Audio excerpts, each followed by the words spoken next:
this is what we do. We drop this, move it off to the side, and we opt for one of these right here. Now this one, they do sell them, but they're a bit pricey. Less than 10 bucks. You hear what I'm saying? Less than $10. All it is a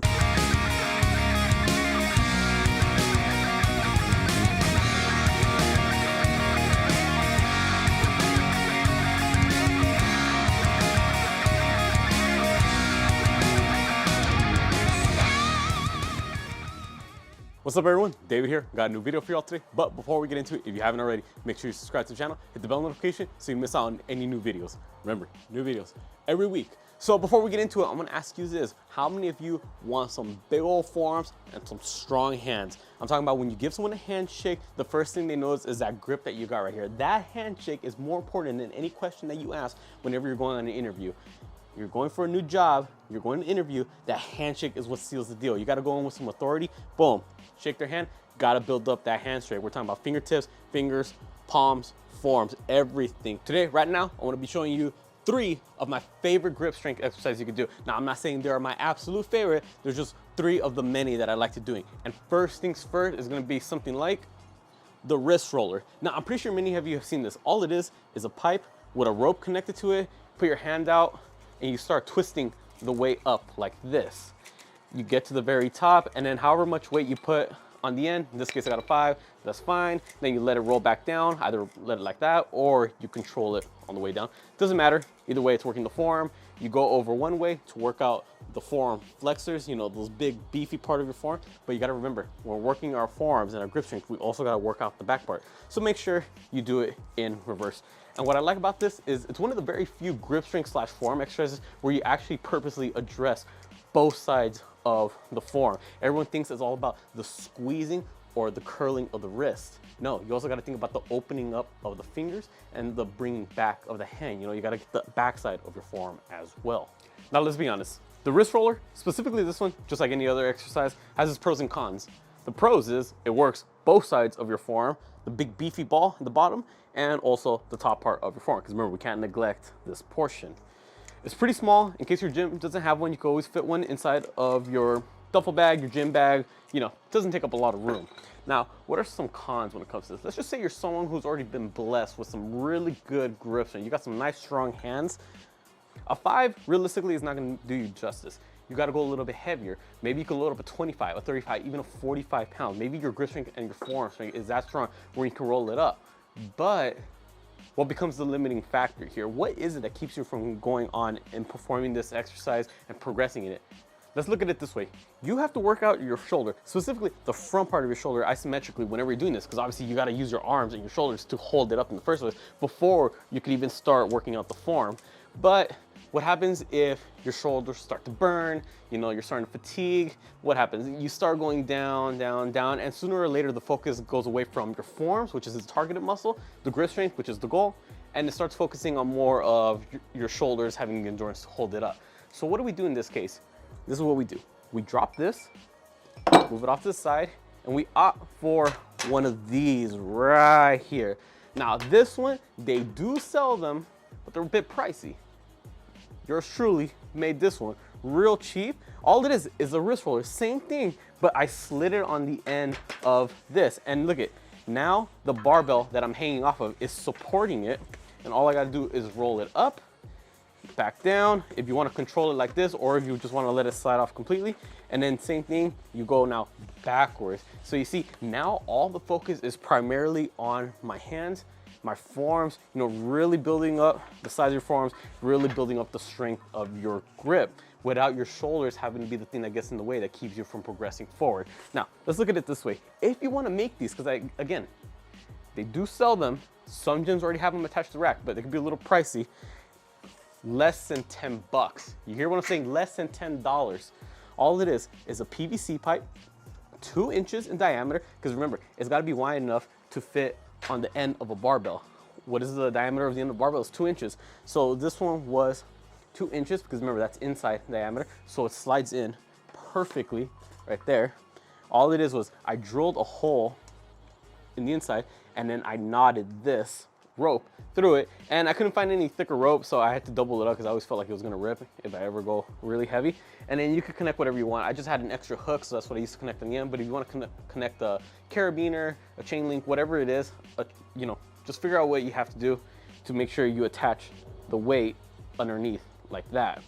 Now, you may be wondering, what is this handle right here? Well, for me personally, I can't speak for everyone, but I got a couple of elbow issues that need to be addressed. So I was talking to a physical therapist, and they told me for the specific elbow issue that I have, I need to start working a little bit more on my pronation and supination. For those who don't know what that is, pronation is, think about thumbs up going into thumbs down, and then supination is thumb down going into thumb up. So remember, it's that rotational part right here of your wrist. And I saw this would be a great exercise to do that. So you tie up whatever weight you want right here. And remember, the weight's gonna wanna pull down. This handle, all it is the cut off end of a shovel. I went to Harbor Freight and I got a real cheap shovel, cut off the handle, and then I bolted it in through this pipe. And then boom, that's all it is right here. Look at that rotation right here. That's my pronation. So the weight's gonna pull me down, and I'm gonna force myself to turn it back up. And then other way around, gotta loosen it up, turn it the other way, so now I get the resistance to do the supination. Thumb down, I'm forcing it to go thumb up. So this little piece of equipment right here, it costs less than $10, real versatile to work the pronation and supination when it comes to your forearms. And you can also use it as a wrist roller. And what I like about this one specifically also, we're talking about grip strength. If you haven't seen my last grip strength video, please do so. One thing that I mentioned is an easy way to do it is just to thicken up the handle of anything that you're grabbing. Compare the size of the handle of this to this. This one has a much larger diameter, so obviously your hand is gonna have to work a lot harder to grip onto it and really turn it. And also the fact that it's a PVC pipe means it's smooth. It doesn't have the narrowing that a normal barbell has, so therefore there's more likelihood that your hand is gonna slip because there's no real texture on it to grip onto. So you're either gonna have to chalk up a little bit more, or you're gonna have to squeeze harder to keep it from slipping. So again, wrist roller. This one specific is the one I would encourage to. So now that we went over it, let's add some weight to it. So go ahead, chalk up. Got a 75-pound dumbbell loaded up. If you got a loading pin, you could put some plates on there and attach it. If you got kettlebells, it might be a little bit easier because you could just connect it to the handle, but do whatever you want. Just make sure you put enough weight on it to really give you a challenge. So again, just squeeze and start twisting. Also, pro tip, if at any point you start getting too fatigued for twisting one hand at a time, what you can do is put both hands back and twist over at the same time. You see, and typically, again, this will happen more when you get fatigued as the weight starts coming up a little bit higher. Just make sure that whatever you do, you make sure you bring the weight all the way up first. Don't just stop right here. I mean, if you're already here, look, you only have a couple more inches, get the full benefit of the exercise. Set the bar or the pin to the right height and make sure you go all the way up. Don't cheat yourself. And then afterwards, you can either let it down on its own like this, one hand at a time. Again, this is now working the eccentric. You're slowly working it down, or you can just like that. Once you get it over one way, again, the good thing about this exercise, I cannot emphasize that enough, is the fact that you have the chance now to work it backwards, untwist it, and then boom, start working your way backwards. Same thing, one hand at a time, or set both and twist back at the same time. Up to you. Pro tip when doing it, if you're gonna be doing the second option, where you attach the wrist roller over to one side of the barbell, make sure you have a plate to counteract the weight on the other side of the barbell, or else the whole thing is just gonna flip over. That covers everything for the wrist roller. Now, the good thing about that is, again, it works out the muscle because you're going through actual repetition, twisting it over one way, twisting it over the other, and it works out your grip strength because, you know, you're having to squeeze the roller the entire time. Now we're gonna move on to more grip strength specific stuff where you just pick up, squeeze, and hold. Because, I mean, let's be honest, what is grip strength? It's how hard you can squeeze something, usually for time. When you're doing a deadlift, what keeps you from locking out that last rep? Let's just say you're going for a heavy set of 5. You're about to get that 5th one, but your fingers start to slowly open up. And then before you can even lock out your hips, your fingers just completely open and you drop the bar. You see, your grip strength is giving out on you. So we gotta practice that. We gotta practice holding and gripping for time. Now, in my last video, I brought up blobs, pinching them and loading them. If you know what I'm talking about, it'll probably be a good idea for you to go see that video so you're up to date. But for those who don't have blobs, a good alternative, and again, one of my favorite exercises you can do for grip strength, this is gonna work specifically if you got these hexagon-shaped dumbbells. It doesn't matter how much weight, just depends on your strength. As long as they're the hex shaped ones, you'll be fine. What we're gonna do is stand them up vertically like this, grab onto the ends, and then boom, just hold them out of your side at your sides like this, stand up straight, and you're just gonna hold it for time. If you wanna have someone time you while you're doing it, go for it. If you just wanna go for as much as you can, by all means, just be careful when you drop them. Don't drop them on your foot. Now, what's really important about this is you want to work out your fingers. You don't wanna make it out easier for you. You don't wanna make it easy on the grip. I see a lot of people, when they do attempt to do this, they line up their fingers on the side that has the number. I mean, look, if I have 2 fingers there, these numbers have ridges. We don't want that. What you wanna do is twist it away so that your fingers are no longer on the numbers. You see, my thumb and then my 4 other fingers are all on the smooth sides of the dumbbell. The 25 has no contact. That's how you want to be able to hold it the entire time. That's it for those type of holds. Now we're going to do a different type of hold. And I feel this is very applicable and very much mimics the type of grip strength that you're going to be utilizing when it comes to an exercise. Think about it. Any type of weight that we grab, whether it be a dumbbell, a barbell, or even the handles of a machine, what are they? They're round, okay? And what do you typically do? You have to hold it for a long period of time. For example, if you're doing dumbbell curls, you have to hold those dumbbells for however long it takes you to do those 10 reps. If you're gonna be doing deadlifts, a set of 12, you have to hold on to the bar for however long it takes you to do those 12 reps. So you have to constantly be practicing holding for a prolonged period of time.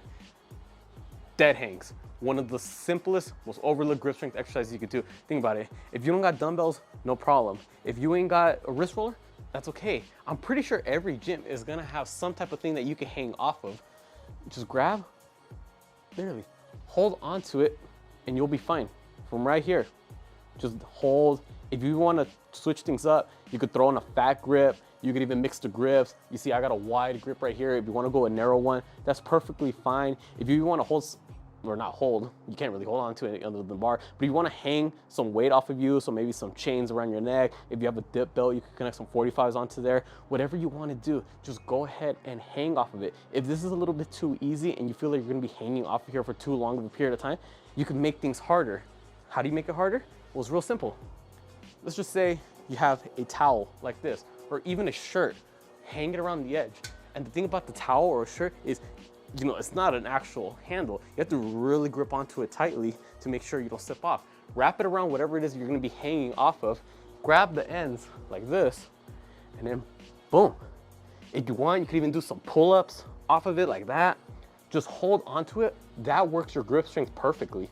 There you have it, everyone. That's 3 exercises that I like to throw in my grip strength training program from time to time. First one is gonna be a wrist roller. You have the choice between the handheld one, but again, the problem with that is eventually your shoulders are gonna fatigue and you're gonna have to start bringing your arms down. The focus ends up going from your forearms and your grip strength to just overall shoulder endurance. We don't want that. So you can opt it out for one where you could attach it to the rack. I already showed you how you can make one. There's a couple pieces of PVC, rope, carabiner, some bolts, you'll be fine. Next thing is gonna be holds. Now, if you don't have blobs, easy fix. Just grab onto dumbbells, preferably the hexagon shaped ones, because I feel like those are a little bit better to grip onto. But if you got some round ones and your hand's big enough to actually hold onto it, then by all means, grab it. Just make sure your fingers are not on the actual numbers themselves. Remember, the numbers are imprinted into those hexagon shaped dumbbells. So essentially, if you put your finger on it, it might latch onto one of those ridges. We don't want that. You wanna grab the smooth sides of the hexagon, hold it for time out on your side, really squeeze those forearms together, or squeeze those fingers, I should say, to work the forearms. And then lastly, pull-up bar, dead hangs. Just hang for a period of time. Throw it on at the end of your back workout, at the end of your arm workout, at the end of any workout where you're pulling muscles, your bicep, your back, your forearms, your grip strength is already fatigued, and just hang out for as many seconds as you can. If it's a little too easy and you can hang on to there for a good amount of time, easy fix. Make it harder. Throw on a towel, hang off of the towel. Throw a shirt, hang on to the shirt. Do what you have to do to make it harder, to give yourself enough of a challenge to work out those forearms and to build up that grip strength. Comment down below if this video was helpful. Mention down below what is your favorite grip strength exercise that you like to do, or what has helped you build up your forearms and your hand strength. Also, comment down below any other video suggestions you'd like to see me do, whether it be about mindset, motivation, nutrition, diet, workouts, or just anything fitness related. I'll be more than happy to do so. Subscribe not just to my channel, but my girlfriend's channel and our couple's channel, so you don't miss out on any new videos. But remember, we got new videos every week across the board for all 3 channels. And for Instagram, TikTok, same thing. Make sure you follow me on my accounts, girlfriends, couples. I put all the links down in the description below. With that being said, I'll catch y'all next time.